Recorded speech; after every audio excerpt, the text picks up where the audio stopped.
Quando eu sou dentro, eu consigo transbordar a minha verdade para fora e, acima de tudo, eu entendo que essa é a minha medicina, né? Tanto que eu criei a minha metodologia que chama Medicina de Corpo e Alma. Olha que legal. Porque ela justamente tem essa proposta de colocar a pessoa em conexão com o corpo dela, com a alma dela, que chama para esse ir além, para esse crescer, para esse se desenvolver, evoluir. E a partir disso a gente vai descobrindo a nossa própria medicina. Porque até pela visão das leis biológicas, do trauma, a gente tem um mecanismo de autorregulação natural. E muitas vezes pela nossa inconsciência ou pelos nossos hábitos distorcidos, né, a falta de práticas regulares de cuidado, de autocuidado, fazem com que esse mecanismo de autorregulação fique desregulado. Eu sou o Rafael Livramento e esse é o Terapeuta na Fila do Pão, o podcast das leis biológicas para você que vive ou quer viver das terapias.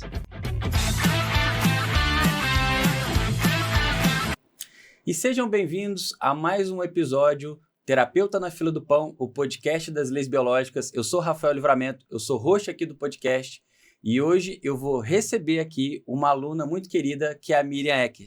Miriam, seja bem-vinda. Obrigada, Rafa. Uma alegria imensa estar aqui, de todo o meu coração. A fila do pão é algo que a gente tem que falar muito a respeito, porque como terapeutas, como profissionais da área da saúde, muitas vezes a gente se cala. E nos colocar na fila do pão, eu acho que essa proposta que você trouxe foi muito legal, que é colocar em evidência aquilo que a gente acredita para transmitir para muitas pessoas. Então, me sinto muito feliz de estar aqui sendo recebida por você e pela Bia. Muito bom. Fico feliz de receber você aqui também. Gente, a Miriam é médica integrativa, ela trabalha com traumatologia, trabalha com o enneagrama e ela associa hoje as leis biológicas ao que ela já fazia, seja como médica, especialista em trauma, especialista em enneagrama. Então, Miriam, conta pra galera, quem que é a Miriam na fila do pão? Fala um pouquinho da sua história para o pessoal te conhecer, né? Joia. A Miriam, acima de tudo, eu gosto de me apresentar como uma apaixonada pela vida. Eu trabalho e vivo a partir das minhas experiências que a própria vida me conduz, que ela me coloca, que ela me chama, né, que ela me desafia. Então, a história do desafio sempre foi muito presente na minha história. E como mulher, eu tive uma história que trouxe muitas marcas e muitos traumas que foram me levando, até mesmo como mulher, como pessoa e profissionalmente, a estudar essas áreas que são, como eu ouço, meio diferentes, né? Nossa, o que você faz é diferente, porque para mim nunca... As pessoas acham que a gente é meio ET, né? Que a gente é meio ET, exatamente. Porque nunca fez muito sentido para mim a medicina unicamente medicamentosa, sabe? Que apaga o sintoma. Para mim, sempre a visão da causa raiz do adoecimento foi o que me conduziu e me norteou na minha guiança de especialização, né? Naquilo que eu sinto que faz sentido enquanto mulher, enquanto pessoa, enquanto médica, transmitir para as pessoas. Então, eu sempre vim apaixonada pela vida, apaixonada pela minha autodescoberta, né? Sou uma buscadora nata e constante. Você vem acompanhando algumas fases minhas desse desenvolvimento, então isso para mim é muito essencial, né? Porque quando eu sou dentro, eu consigo transbordar a minha verdade para fora e, acima de tudo, eu entendo que essa é a minha medicina. Né? Tanto que eu criei a minha metodologia que chama Medicina de Corpo e Alma. Olha que legal. Porque ela justamente tem essa proposta de colocar a pessoa em conexão com o corpo dela, com a alma dela, que chama para esse ir além, para esse crescer, para esse se desenvolver, evoluir. E a partir disso a gente vai descobrindo a nossa própria medicina. Porque até pela visão das leis biológicas, do trauma, a gente tem um mecanismo de autorregulação natural. E muitas vezes pela nossa inconsciência ou pelos nossos hábitos distorcidos, né, a falta de práticas regulares de cuidado, de autocuidado, fazem com que esse mecanismo de autorregulação fique desregulado. Entendi. E aí a gente vai adoecendo, né? Então, legal. Na minha jornada, eu sempre fui buscando entender essa causa raiz, né? A causa dos adoecimentos e tratar nesta base, enquanto eu também estou ajudando a pessoa nos sintomas dela. Legal. E é interessante que você já começou com o pé na porta, digamos assim, né? Porque eu ia te perguntar mais pra frente como tinha sido essa, não vou dizer transição, mas esse caminhar da medicina tradicional para essa parte mais integrativa. E por que eu te pergunto, né? Porque eu tenho, assim como você, muitos alunos médicos. E E quando o médico ele faz um caminhar para essa visão mais integrativa, muitas vezes isso é conflituoso para ele, né? A questão de identidade. Qual é o meu lugar aqui? Eu estou numa visão mais tradicional, estou numa visão mais integrativa. Eu vejo muitos médicos com uma dificuldade muito grande de associar as duas coisas. Como que foi para você esse início, esse despertar? Tipo, eu preciso de algo a mais. Como você relaciona isso na sua jornada? Porque isso, né, hoje você está muito bem encaixada na identidade dessa visão integrativa. Mas como foi para você, por exemplo, no início da jornada? Que eu acredito que não tenha sido tão fácil, né? Sim, sempre é desafiador. E aí vou precisar puxar lá da minha infância. Vamos lá. Eu entendo que aos 7 anos eu já me via médica e já me via uma médica vocacionada a ajudar pessoas, Legal. né? E por quê? O que aconteceu? Eu sentia... Eu não lembro especificamente o que aconteceu, mas eu lembro que nas minhas brincadeiras, o que eu desenho... É sempre assim, eu tinha um desejo de ajudar as pessoas. Isso para mim sempre foi muito guia, esse servir, né? E a forma como eu entendia que eu ia ajudar as pessoas era cuidando delas, cuidando da saúde delas. Essa coisa do acolhimento, do cuidado sempre foi muito natural de mim, desde pequena, né? Tanto que fiquei a serviço aí do clã muitos anos nesse servir, né? Nesse dedicar-se ao outro. Então, isso foi sempre muito natural para mim. Naquela época, eu via que eu seria obstetra e que eu traria crianças ao mundo, né? Era como eu via. No entanto... Lá criança ou já na aos 7 faculdade? anos de idade. Olha aos 7 só. anos de idade. Eu sabia eu com 7 anos não sabia nem o que eu era. Nos 28 eu já ainda não sabia, Sim. né? Mas fiquei imaginando. O que acontece, lá. Rafa, eu tenho uma linha muito conectada, assim, até com a espiritualidade. A gente já conversou sobre isso. Então, essa coisa vocacionada, ela vem desde muito pequena. É como se eu tivesse mesmo uma orientação interna muito forte nesse sentido, do meu servir, né? Da minha missão, do meu propósito aqui na Terra, que vai muito além de simplesmente, eu costumo falar, né? Trabalhar e pagar boleto, né? Então, eu sou muito conectada a um propósito de vida. Então, para mim, sempre o meu tempo, a minha energia, o meu dinheiro, ele tem que estar aplicado a algo que tenha um propósito, uma visão além, que esteja conectada ao benefício do todo, né? Ao benefício do planeta. Então, isso desde criança eu tenho muito essa visão. E daí, quando eu entrei na faculdade, aí as coisas ficam um pouco diferentes, porque a gente vai ver como funciona, né? No caso, a medicina no mundo real. E aí, eu fiz 2 anos de estágio na obstetrícia, e aí eu decidi que eu realmente não seria obstetra, porque era muito sofrimento, era muito diferente daquela ideia da criança lá que queria, como base, ajudar as pessoas, né? Não necessariamente trazendo crianças ao mundo. E hoje eu até entendo que eu cumpro um pouco disso quando eu ajudo adultos a se tornarem mais conscientes, né? Então, uma visão que eu tenho muito, eu trabalho muito com mulheres, com homens também, mas predominantemente com mulheres, é que quando eu ajudo essa mulher a se tornar mais consciente, automaticamente isso vai refletir na família, né? Automaticamente ela vai ter filhos que vão gerar menos traumas, né? Então, ela vai estar mais consciente de si para atingir essa totalidade, que é o que eu falo. Vai deixando de projetar cada vez mais memórias traumáticas ali em quem vem, né?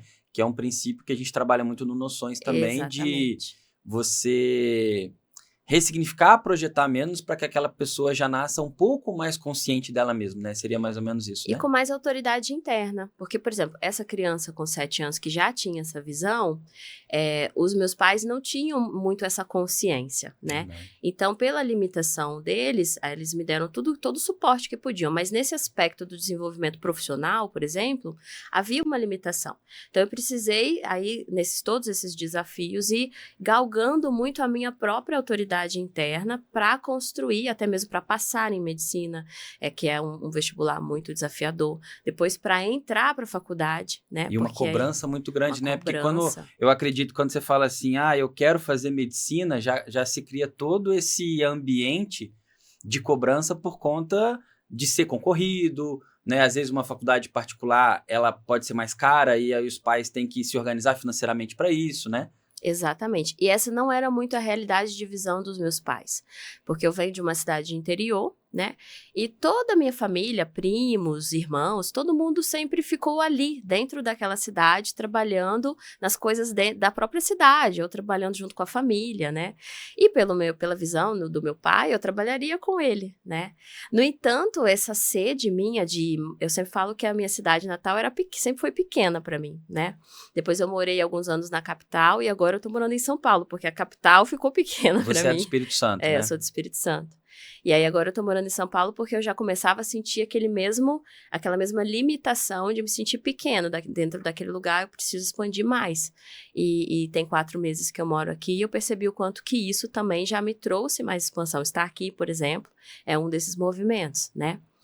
Então, sempre foi muito da minha própria autonomia esse caminho de ir galgando e trazendo a consciência para os meus pais de que eu não era muito dali, né? De que diferente dos meus irmãos, talvez dos primos, eu precisava de ir além, né? Isso foi acontecendo. E aí eu passei na faculdade, passei em primeiro lugar na Olha, época. que legal. Eu lembro que eu fazia muitas minhas orações, pedia muito a Deus o último lugar, só preciso entrar. Mas aí eu passei em primeiro lugar na época do vestibular da EMESCAN, que foi um feito, assim, muito satisfatório para mim, né? E durante a faculdade eu fui daí vendo um pouco mais da realidade do que era medicina. E quando eu formei, eu tive algumas crises, né? Porque aquela menina que se via vocacionada e que buscava ajudar as pessoas, não conseguia ajudar as pessoas naquele formato que foi aprendido ali. Por exemplo, teve um caso meu que chegou, era uma paciente que ela usava 4 antidepressivos e um remédio para dormir, um hipnótico. Ela não dormia e nem era feliz. E com aquele conhecimento, o que eu podia fazer por ela? Só prescrever mais um antidepressivo. E aquilo me colocou em muito conflito, porque eu falei, cara, mais um antidepressivo para ela não vai ajudar, né? De verdade, não vai resolver o problema dela. E aí, o que eu faço agora? Esse foi uma primeira interrogação. Alguns meses depois, uma paciente muito querida minha, que era já uma idosa de uns 80 anos, ela abriu um quadro de Alzheimer. E quando ela chegou no meu consultório, ela era assim, sabe aquela pessoa, ela usava a roupa toda combinando, ela mesma fazia as roupas dela, ela era alegre, ela era divertida. De repente, ela começou a esquecer. E aí ela esqueceu de mim, esqueceu da família, né? A única pessoa que ela lembrava era a filha que cuidava dela.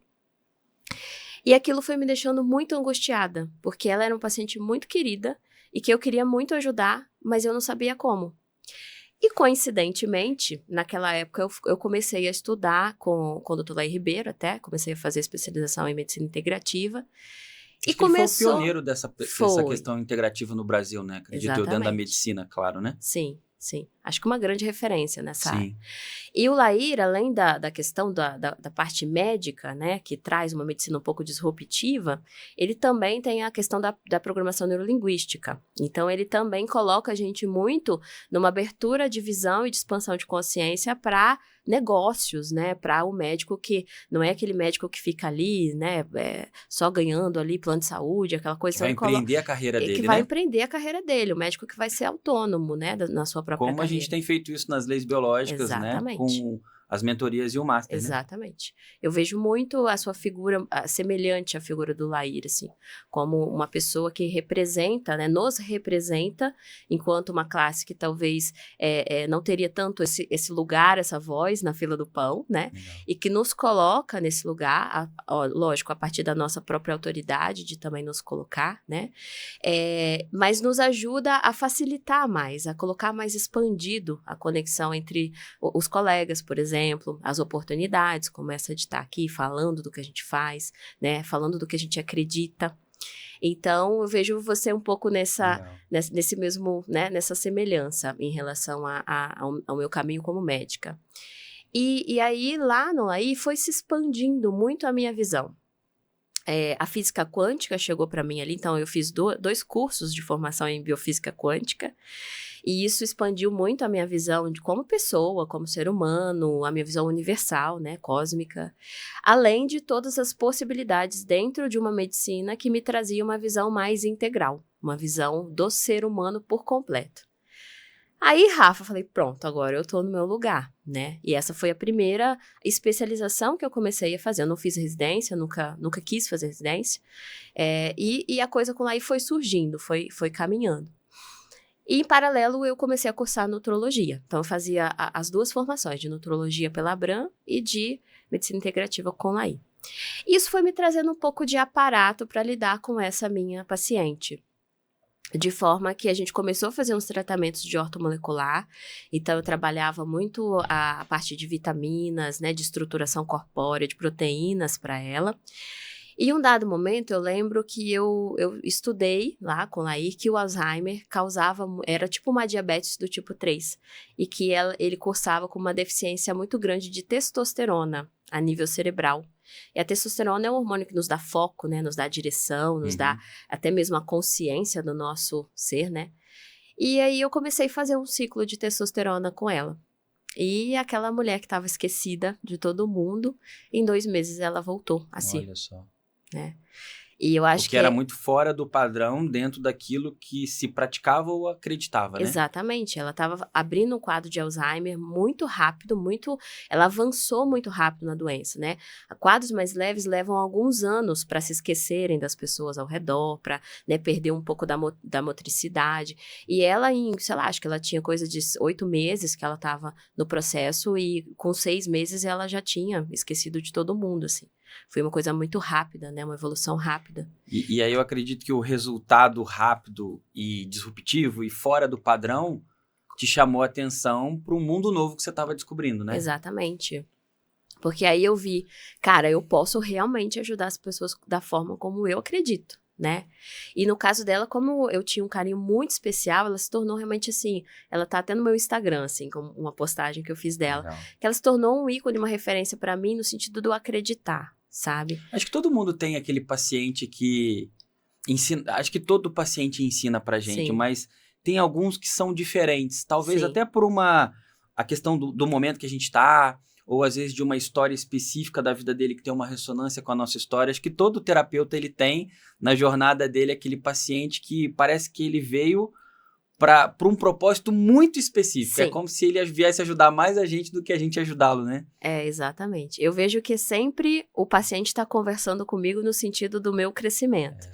E essas duas, né, em especial, essa senhorinha, Natalina, ela hoje já não tá mais com a gente, né? Ela faleceu, não de Alzheimer, ela faleceu por conta de uma cirurgia que teve uma complicação, né? Uma cirurgia a nível do estômago. Mas ela, para mim, ficou marcada, assim, para sempre, porque ela trouxe muito essa consciência da Miriam enquanto ser humano, porque às vezes o médico se distancia desse lugar, né? Então, uma das minhas missões como médica é o acolhimento, é que a pessoa se sinta confortável, sinta segurança, confiança quando ela senta na minha frente, porque eu não tenho julgamento se o que ela traz tem a ver ou não tem a ver, é cientificamente comprovado ou não é cientificamente comprovado, né? E aí eu trago muito Jung, né? A estar diante de uma alma humana que você seja apenas outra alma humana. Exato. Então eu sigo muito isso como preceito de vida e preceito profissional.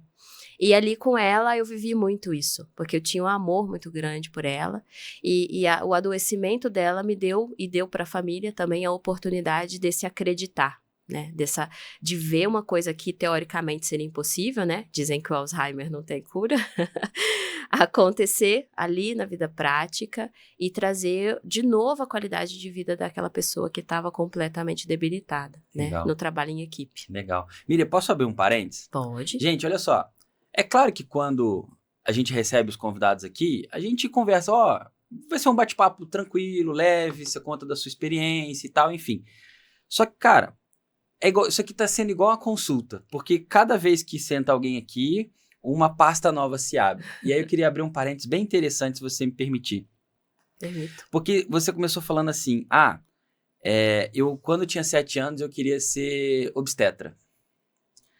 E aí, a paciente que chamou a atenção dela é a Natalina, né? A natalidade, é o Natal, né? Natalino tem a ver com o nascimento. E o que o obstetra faz? Né? Ajuda as crianças a nascerem, né? E assim, eu conheço a Miriam já há alguns bons anos, 2 anos talvez, Miriam? 2 anos e meio por aí, 3, né?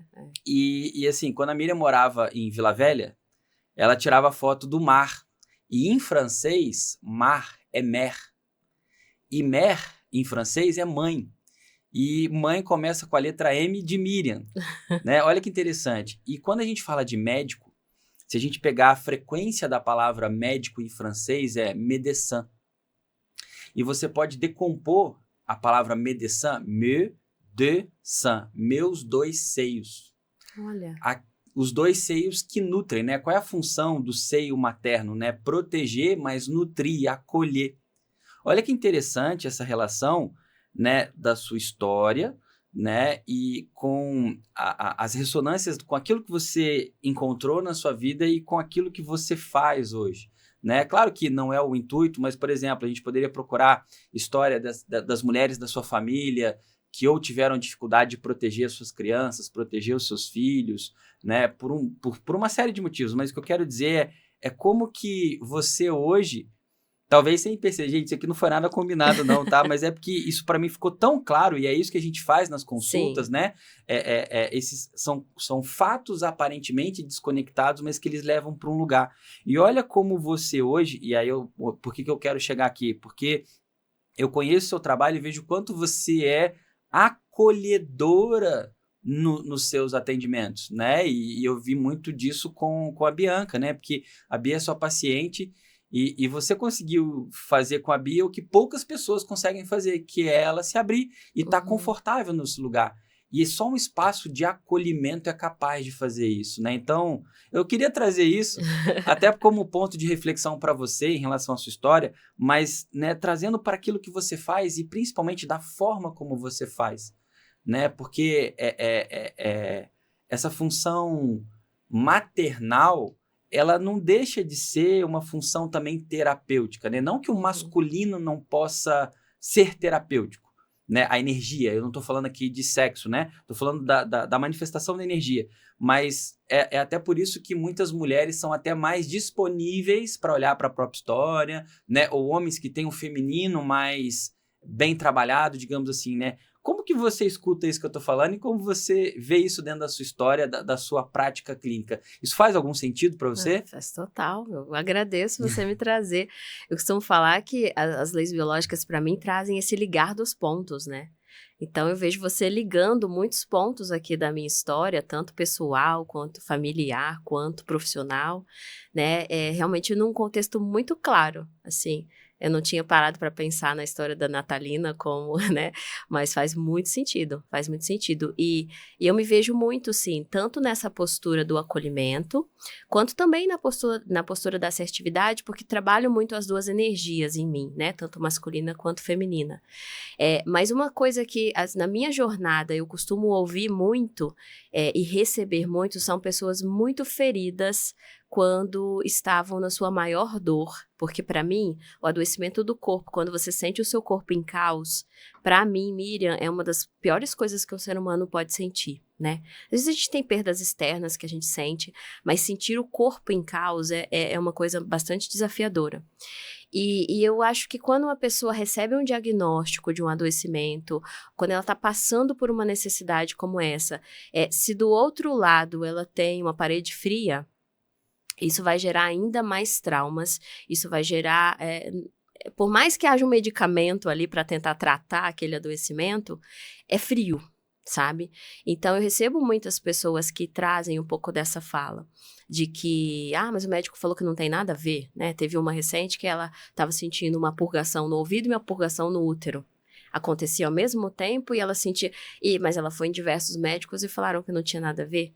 Então, quando eu fui conduzir ela no processo, né, de experiência somática, que é a técnica que eu trabalho para liberar traumas no corpo, a primeira coisa que eu fiz foi todo um trabalho de conexão com ela para ela acreditar que aquilo sim tinha relação, que o corpo dela era confiável quando ele trazia aquela informação conectada.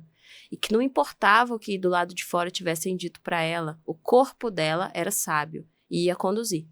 E ele conduziu, de forma que a gente entendeu que na história dela, ela ouvia muitos gritos, né, dos pais, briga, o pai era Conflitos agressivo, auditivos, conflitos né? auditivos, e ela foi se fechando como uma concha, né? Então ela fechou o feminino dela, útero, Ela fechou pelo lado esquerdo, colocou o ouvido esquerdo ali, e o corpo dela foi levando. Durante a experiência médica, o corpo faz o movimento que a criança fez, ou o adolescente, enfim, durante várias vezes na vida que gerou aquele trauma. E no final do processo, a gente conseguiu fazer a reconexão, né, dessas partes, trazer a consciência para ela do porquê que aquele ouvido estava purgando, porque ela estava também fechando os ouvidos para a relação atual que ela vivia, e que ela precisava olhar para algumas coisas e ela ficava fugindo, Legal. né? E muito naquela postura masculinizada de só no trabalho, fugindo de casa. Então, a gente trouxe uma relação muito clara desse processo do útero com o processo da escuta, né? Da autoescuta, da escuta do outro, e de construir isso de um lugar onde ela se reconectasse com o feminino dela.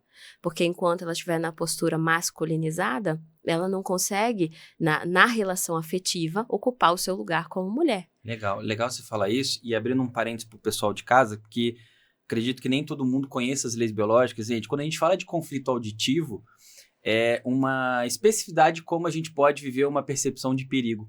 E para os meus pacientes eu explico o seguinte, é igual quando tem, por exemplo, Ano Novo, Réveillon, que tem fogos de artifício, que os cachorrinhos, os gatos, eles ficam debaixo da cama, eles ficam tremendo de medo. Porque o nosso cérebro arcaico, ele interpreta o som que ele não reconhece como uma percepção de perigo. Então, por exemplo, um diagnóstico, você tem tal doença, você tem tantos meses de vida, né? Uma criança que cresce num ambiente onde os pais gritam, brigam muito, tudo isso para o cérebro é vivenciado como uma percepção de perigo. E aí, quando a pessoa cresce e ela mantém essa memória não é ressignificada, tudo aquilo que gera uma releitura daquele conflito, né?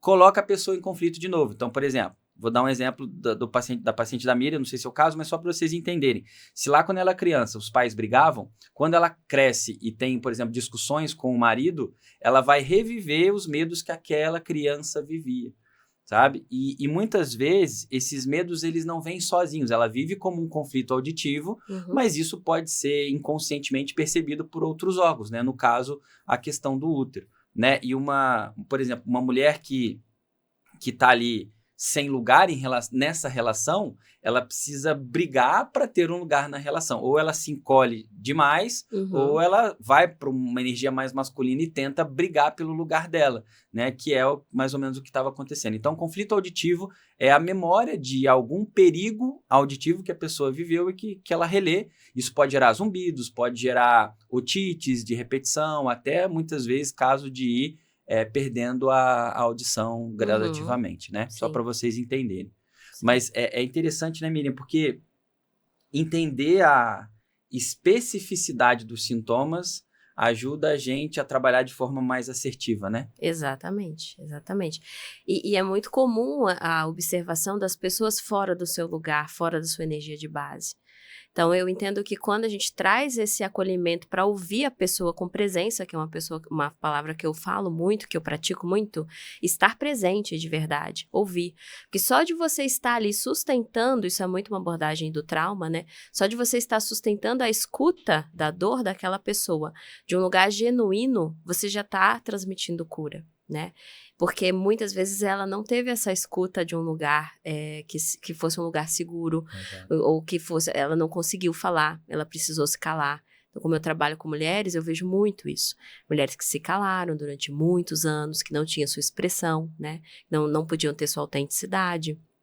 Então, eu vejo que esse espaço do acolhimento com o espaço da assertividade, depois que você acolheu, sentiu, percebeu, trouxe para dentro da elaboração aquela dor, e aí sim, agora você traz para uma conduta, uma ação, uma assertividade, isso gera uma transformação profunda, assim, eu vejo muitas transformações, né, nos acompanhamentos, principalmente as pessoas que se colocam em um tempo maior de acompanhamento, porque elas querem realmente olhar para dentro.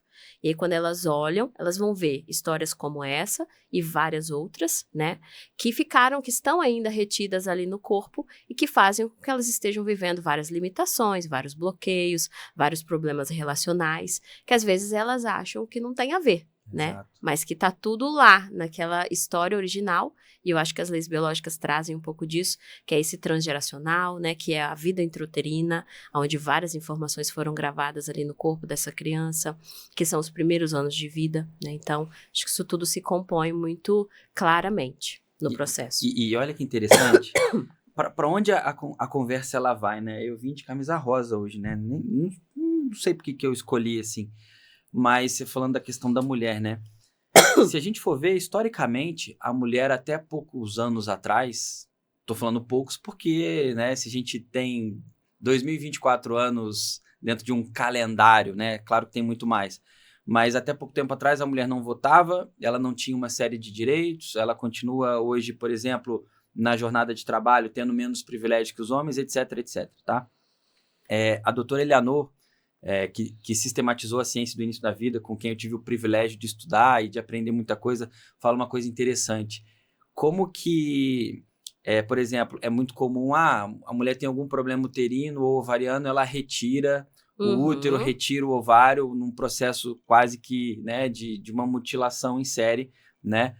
E você não vê, por exemplo, os homens tirando o testículo, sabe? Não é tão comum quanto é com uma mulher, sabe? O que eu quero dizer é o seguinte: como esse feminino é ferido, como esse feminino não teve lugar na história, né?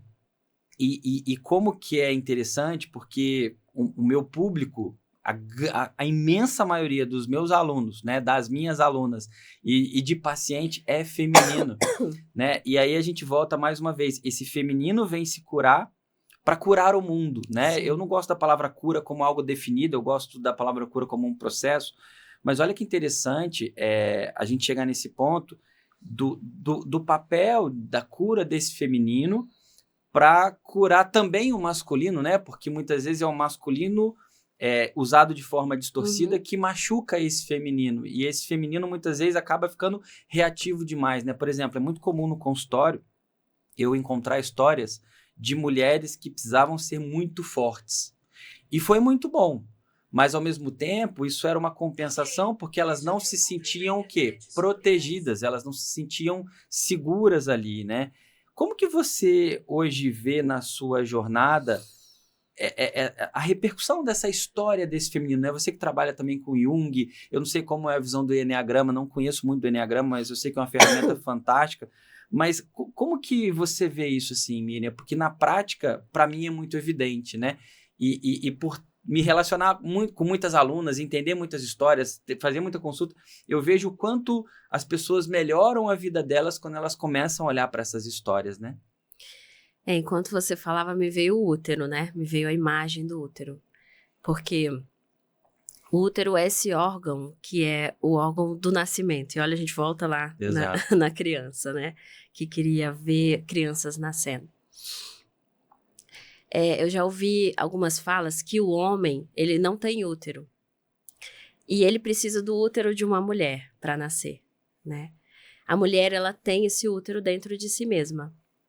E ela tanto vai poder usar ele para si própria, seja para gerar uma criança, seja para a sua menstruação e os seus processos femininos, seja para gerar os seus projetos. Então, essa força uterina está dentro dela. Então, o começo do processo de cura, aí dessa forma ampla que você traz, né, integral, ele vai sempre começar pelo feminino. Porque é o útero que gera essa cura, né? É o útero que gera a vida, a nova vida, o renascimento. Legal. Então, simbolicamente me vem o útero quando você fala, porque para mim a verdadeira cura, ela vem do útero, seja desse útero que você tem dentro de si como mulher, ou seja de você homem que se reconecta com o seu feminino através de uma mulher ou através de um processo terapêutico, e que você vai voltar para dentro de si, se reconectar com a sua verdade, o seu coração. E aí sim, a partir daí, você vai se tornar um homem mais consciente. Você trouxe... Eu tô em franca PCL aqui, né? Você tá vendo? Não, tá tudo certo. Você trouxe a história do homem que tem a sensibilidade, né? Que ele acaba sendo um pouco mais acessível. E eu vejo justamente por causa disso. Porque o homem que tem esse feminino um pouco mais permissivo, né? Um pouco mais acessível, ele vai conseguir gerar esse processo de autoconexão, de autopercepção, com muito mais consciência e muito mais constância do que um homem que está afastado do seu feminino. Então, por isso que eu vejo que essa cura, ela começa muito nesse espaço. O espaço da autopercepção, o espaço do autoacolhimento, o espaço de olhar para dentro. Aí sim, quando você olha para dentro e você vê tanto as dores que estão ali, guardadas naquele coração, e aí o Eneagrama traz isso pra gente, né? O Eneagrama, ele trabalha as paixões do coração, que são o quê? As dores os 9 tipos de personalidade que existem, né, no planeta, com suas variações, mas basicamente os 9 tipos. Cada um tem uma dor específica, que a gente chama de paixão. Então, vai ter a paixão da ira, a paixão da inveja, a paixão do medo, a paixão da gula, né? A paixão da preguiça. São os 9 pecados capitais que foram reduzidos a 7, mas no original são 9. Então, existe nesse coração tanto essa dor, quanto também a virtude desse coração, né? Então, um coração em ira, na paixão, na virtude, ele vai ser um coração sereno. Um coração em inveja, em comparação, na dor, na virtude, ele vai ser um coração equânime, um coração que permeia suas emoções com o todo de forma equilibrada, né?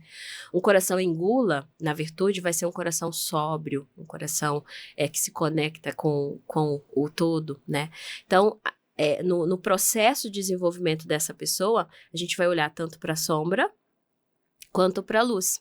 E eu vejo muito a sombra um pouco nesse espaço do feminino, que é o espaço mais introspectivo, o espaço da lua, né, o espaço que traz para dentro, e a luz nesse espaço do sol que está se manifestando, né, que está renascendo, está se colocando de volta no mundo. Então, quando a gente une essas visões, a gente vai trabalhando a individualidade de cada pessoa, o tempo de cada pessoa, né, que aí a gente tem pessoas que são mais mentais, a gente trouxe aqui um pouquinho da dificuldade da Bia de conectar que você trouxe, porque tem uma característica mais mental. Então, eu, como uma emocional de base no Eneagrama, eu vou trazer ela para um espaço de sentir, de ela experimentar o sentir, que é uma coisa que para ela não é tão natural. E aí eu vou construindo com ela uma integração do corpo, isso tudo é no corpo que a gente experimenta, mas eu vou ajudando ela no corpo a sentir e, ao mesmo tempo, trazer essa mente um pouquinho mais calma, um pouquinho mais encaixada no corpo físico, para que a gente possa, e aí na nossa integralidade, é muito trabalho que eu faço do Eneagrama, é integrar esses 3 centros de inteligência, mental, emocional e corporal. Legal. E a partir desse trabalho a gente vai gerando essa totalidade cada vez de forma mais progressiva quando a pessoa se coloca nesse lugar de se conhecer. Legal. E abrindo mais um parênteses para vocês, pessoal que estão em casa, quando a gente fala de terapias integrativas, é interessante porque a ideia não é excluir nada, né? Eu já falei aqui que a gente trabalha na história do paciente. E quando a gente fala da questão do feminino, não é que o masculino é ruim. Não, a gente tá olhando para um movimento do feminino. Só que o feminino sozinho, ele também não faz muita coisa, né? Então, é o que eu falo. Se você tá muito, por exemplo, aí eu tô analisando a partir do prisma biológico, tá? Que fique claro. Se você tá muito no masculino, você tá aquela pessoa que eu tenho que fazer, eu tenho que conquistar, e eu não consigo parar. Se eu paro, o meu cérebro interpreta que ele tá em perigo e não se permite parar e continua, por exemplo. Vem a culpa. Exato. Se eu tô só no feminino, eu tô esperando que a vida me traga as oportunidades. Eu tô sempre passivo ali nas situações. Eu não tenho a capacidade de ação que o masculino traz para eu construir aquilo que o feminino tá gestando de ideias, por exemplo, sabe? E olha que interessante trazer isso, porque quando a gente vai ressignificando a nossa história com o feminino, que começa pela nossa mãe, né? E a história dessas mulheres depois, e depois o masculino, que começa com o nosso pai, depois a história dos homens, você vai, é como se você, aí eu vejo muito aqui a carta da temperança do tarô, de você conseguir utilizar as duas energias quando você precisa.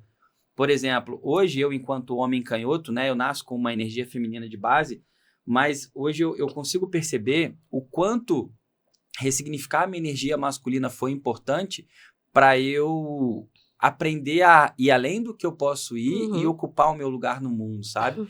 E eu vejo você um pouco nesse momento. E por que eu tô falando isso?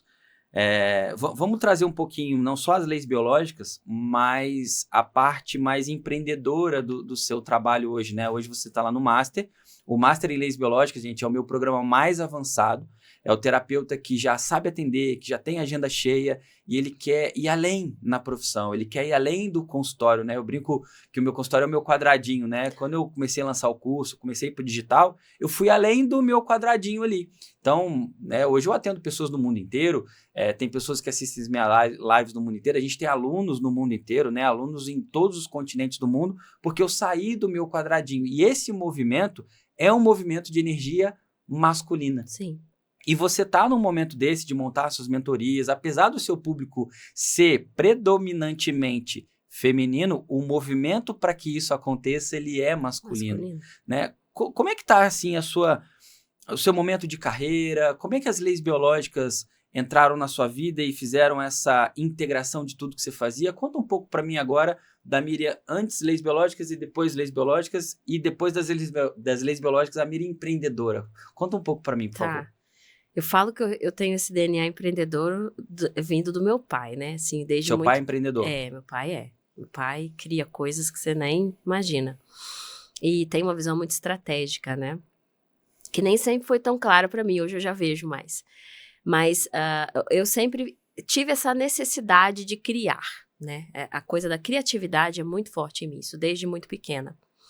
E durante muito tempo da minha vida eu fiquei em pet, então eu até respondi uma caixinha de perguntas. Pet, para quem não sabe, é quem tá fora da energia de base. A sua energia de base é feminina, né? Isso. Estar em pet significa que ela funciona muito no masculino como um mecanismo de adaptação. De adaptação.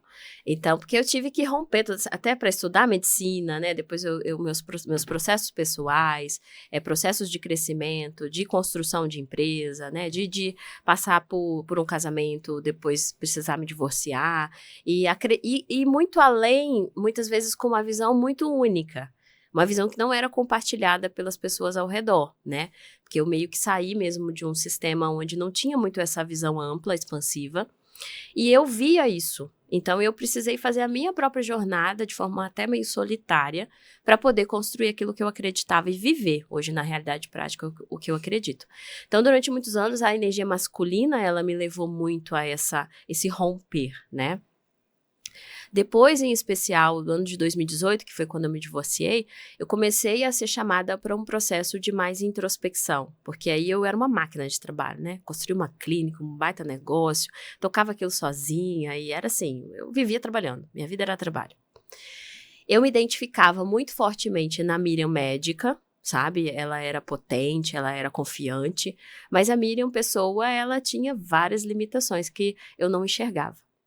E aí, nesse processo, eu fui entrando numa fase mais lua, né, mais feminina.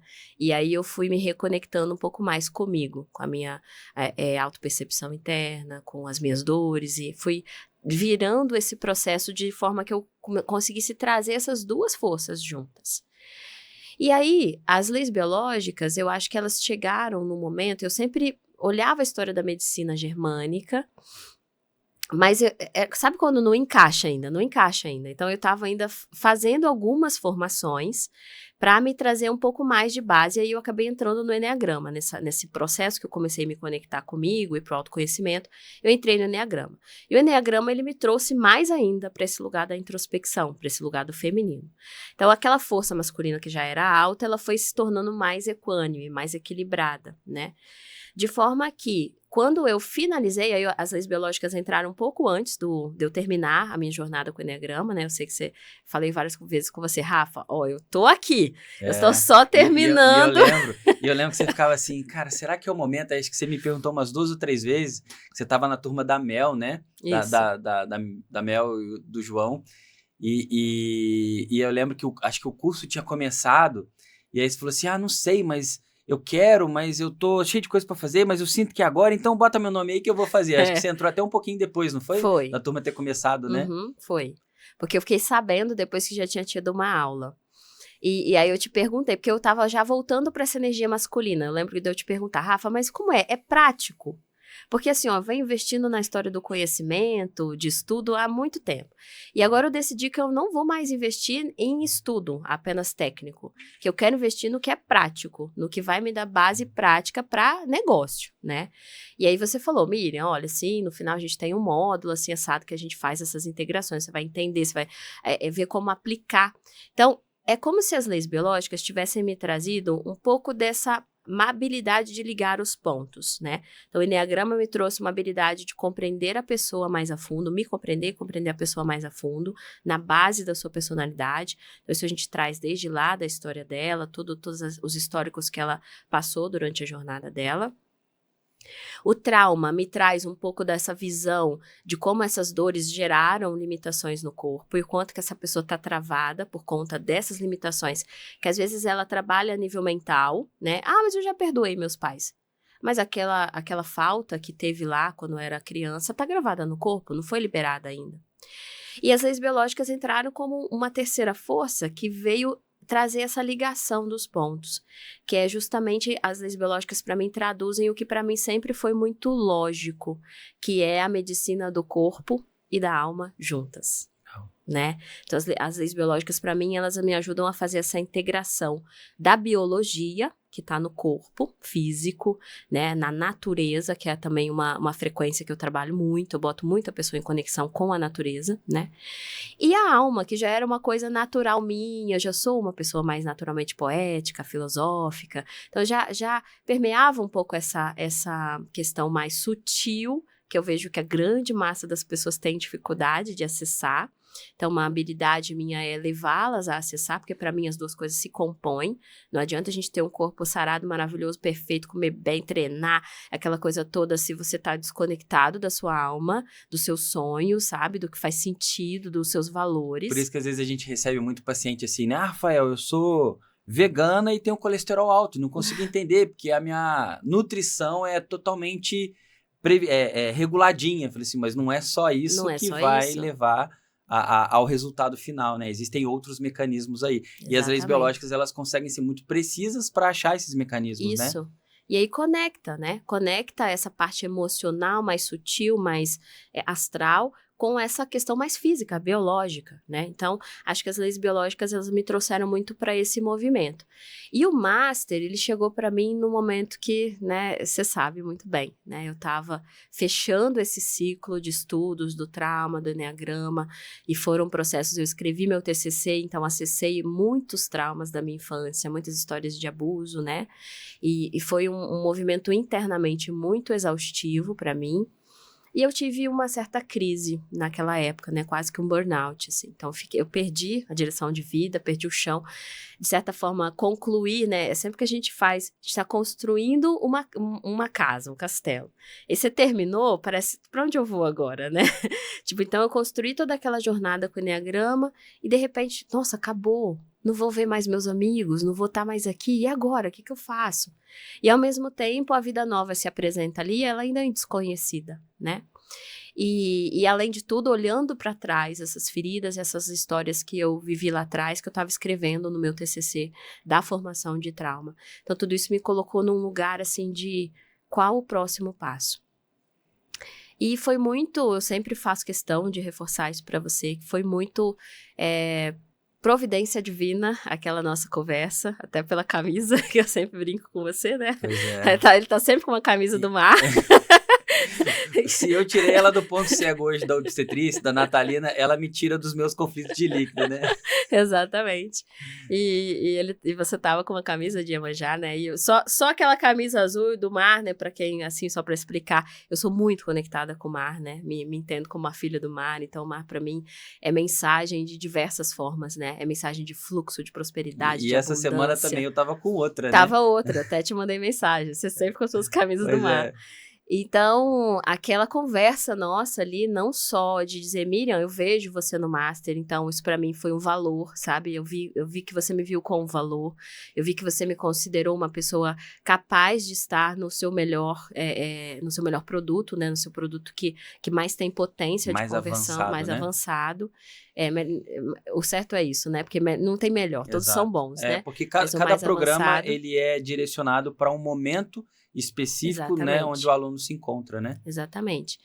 E, ao mesmo tempo, fez muita clareza para mim, porque eu falei, cara, realmente, eu acabei de concluir um ciclo, né, de formação em 2 especialidades, que eram especialidades muito base para mim, e as leis biológicas, elas entram integrando isso tudo, conectando, né, e agora é realmente o momento de eu entrar com tudo nas leis biológicas para poder, com essa tríade, trazer o trabalho que eu acredito para o mundo, né.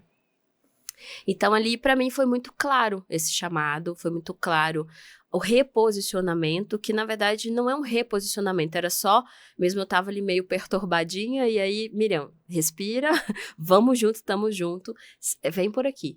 E aí fez muito sentido para mim e eu fui. E o Master, para mim, tem sido muito, assim, um romper, sabe?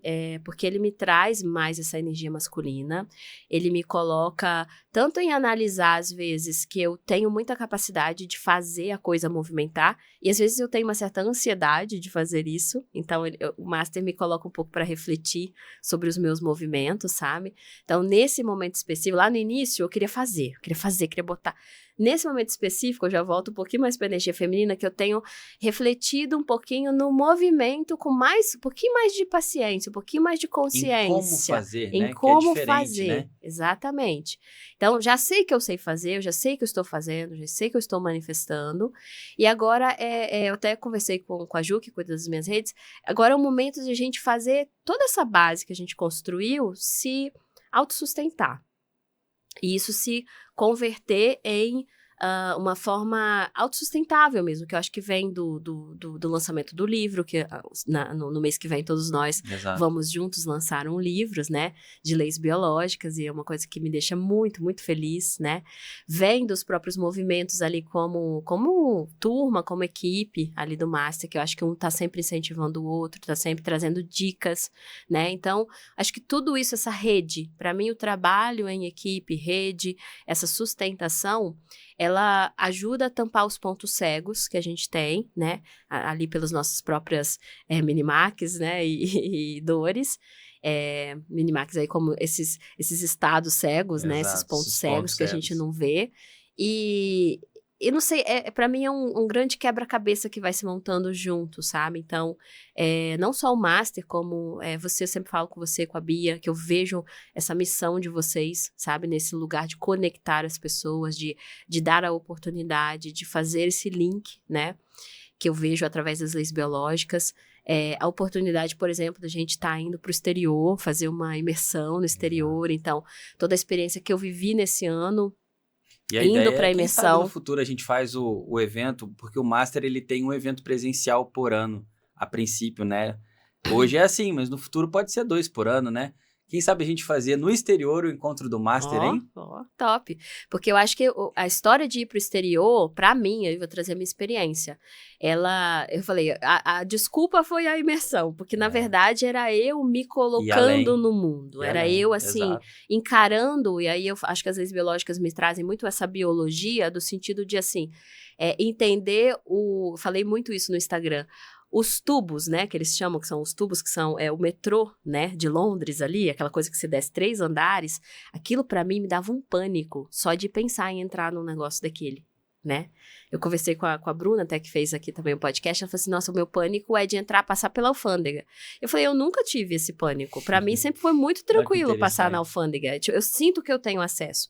Principalmente desde que eu recebi o meu passaporte italiano, que foi herança dos meus ancestrais, né? Então, isso aí pra mim sempre foi tranquilo. Mas quando eu pensava em entrar nos tubos, era desesperador. Então, quando eu me coloquei na experiência de sair do interior da Inglaterra e ir para Londres via trem, então trem de superfície, depois lá dentro no metrô, quando eu cheguei em Londres, eu chorei, porque foi uma ressignificação física mesmo, biológica, tão grande no meu corpo, que me trouxe muito essa perspectiva que eu tô trazendo aqui, do tipo, tá acontecendo, né?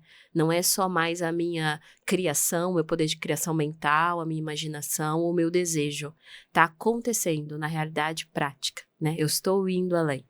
E para mim, o Master, você, a Bia, né, isso que a gente constrói junto à turma, né, faz muito parte de tudo isso. É um grupo muito potente, né? É um grupo muito potente, sim. E é interessante porque, assim, a gente se conheceu 22/23, mas a gente não tinha tanto contato como a gente tem hoje, porque a dinâmica é diferente, né? O objetivo também.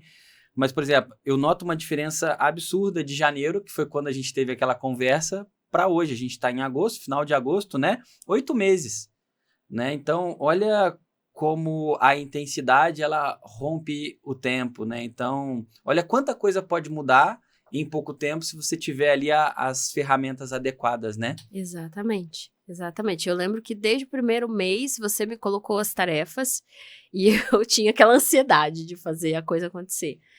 E já no primeiro mês, acho que primeiro, segundo mês, eu já tive, assim, uma conversão quase que, não foi de pagar o valor total do Master, mas quase que isso, né? Com aquele primeiro movimento que eu fiz. E aquele primeiro movimento, ele me trouxe o acreditar. Eu falo que às vezes o retorno financeiro... A semente, né? A semente ali da possibilidade. Exato. O retorno financeiro, às vezes, ele não vem de tão imediato, mas vem o acreditar, né? Vem esse entrar nos tubos e você romper e você chegar do outro lado. E você fala entrar nos tubos, eu fico imaginando qual foi o primeiro tubo que a gente passou? O parto, né? Será que tem que a gente volta na história lá da mãe, né? da obstetrícia, né? Cara, é muito legal isso que você tá falando, porque antigamente, por exemplo, a mentoria, né? A mentoria veio antes do Master, ela tinha 6 meses de duração só.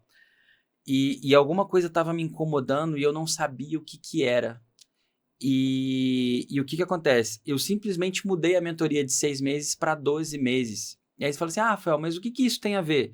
Porque tem alunos que eles têm resultado muito rápido e tem alunos que eles precisam de um tempo maior para assimilar. Então, passar de 6 meses para 12 meses aumentou o meu ponto de contato com o aluno e do quanto eu posso ajudar. O que tem resultado rápido, ele vai continuar tendo resultado, então não tem problema nenhum. E o que demora mais a ter resultado, ele tem mais tempo para ver isso que você falou, que o resultado ele é consequência, mas quando você consegue plantar ali no aluno a semente da possibilidade, cara, você não precisa, o meu trabalho como mentor ele é muito mais facilitado, porque tem aluno que vai dar resultado independente de mim. Tem aluno que vai precisar da minha ajuda para ter resultado. E tem aluno que ele vai fazer de tudo para não ter resultado, mesmo se eu estiver ali ajudando, digamos assim. É claro que isso envolve ali os mecanismos, sabe? Mas eu chamo assim, tá bom, pessoal? A semente da possibilidade. Quando a gente estava no evento presencial em Alphaville em junho, eu estava conversando com uma pessoa que ela não fez o Noções, ela não fez nenhum curso comigo ainda, mas ela mora perto da minha cidade e ela já fez algumas consultas comigo e ela estava lá.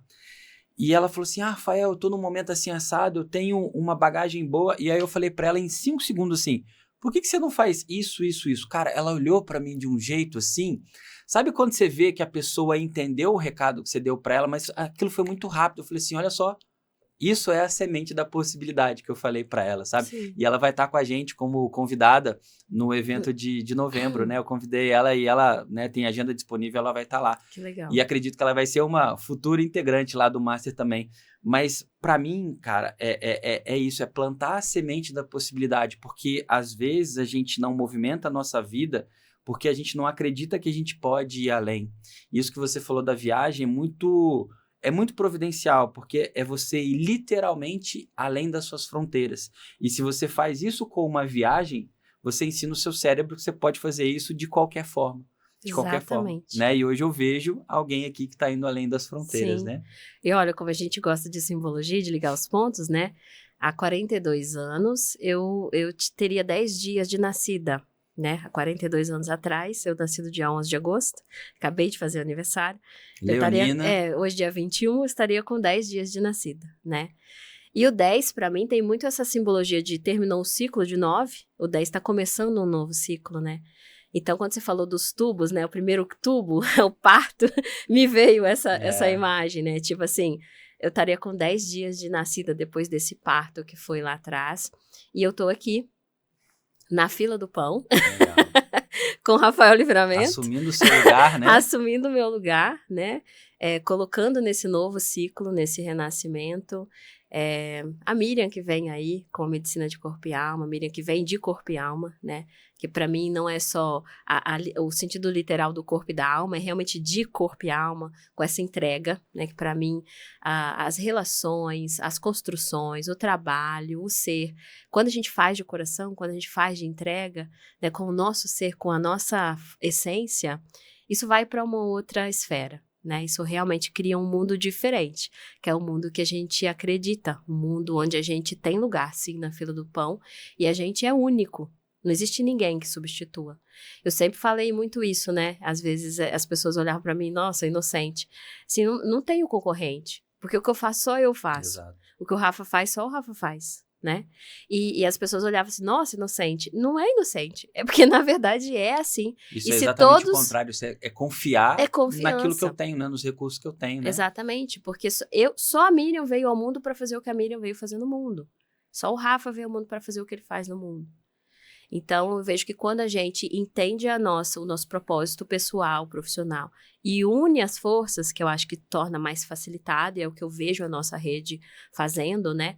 Num lugar que eu gosto muito da nossa rede, que é de compartilhamento, que é de crescimento mútuo, de irmandade, né? E não de competição, não de achar que um é melhor do que o outro, ou que o outro não tem defeito, só eu que tem, né?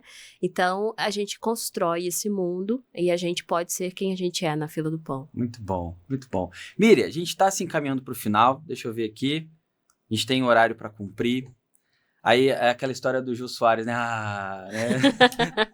Por exemplo, pô, eu queria um dia ir no jogo, hoje não dá mais. Tipo assim, será que a pessoa vai falar? Enfim.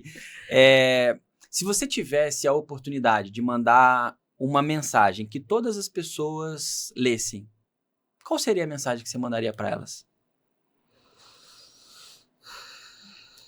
Para os terapeutas que ainda não têm a semente da possibilidade que já foi plantada em você e que você já enxergou, o que você falaria para elas?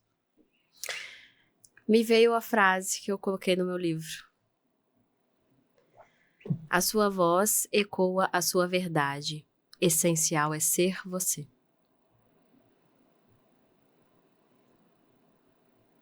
Algo mais? A Ou não partir do precisa momento, mais? não precisa, Não mas precisa, só né? complementando, né? A partir do momento em que a gente é esse ser, eu gosto de trazer ele em letras maiúsculas, né? Ser, que é a sua essência real.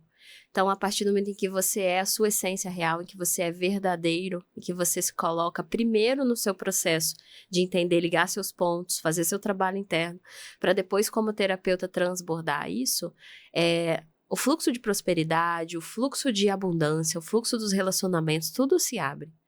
Porque você está em congruência com você mesmo, com a sua verdade. E isso só transborda de uma forma muito mais facilitada. Muito bom, muito bom.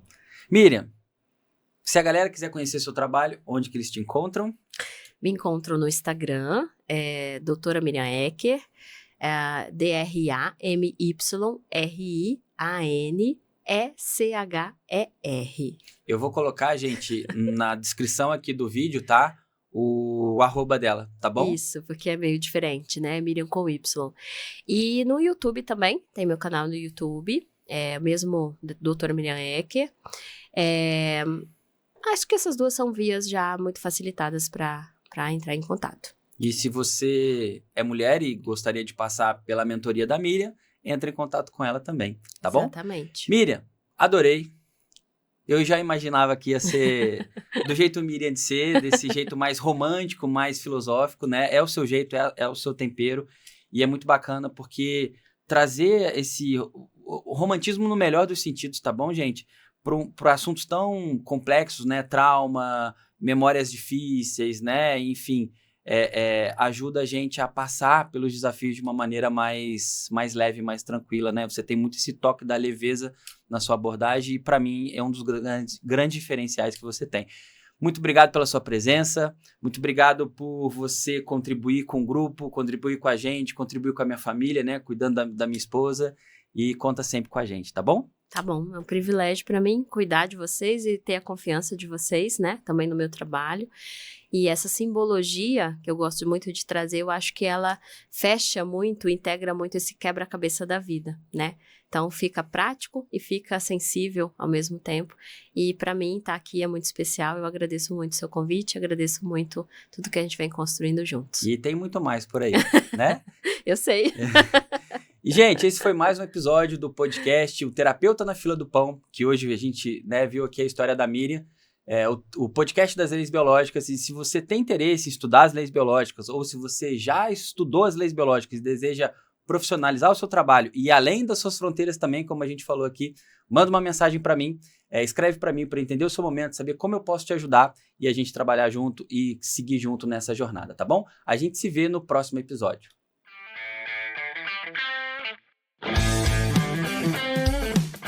Eu sou o Rafael Livramento e esse é o Terapeuta na Fila do Pão, o podcast das leis biológicas para você que vive ou quer viver das terapias.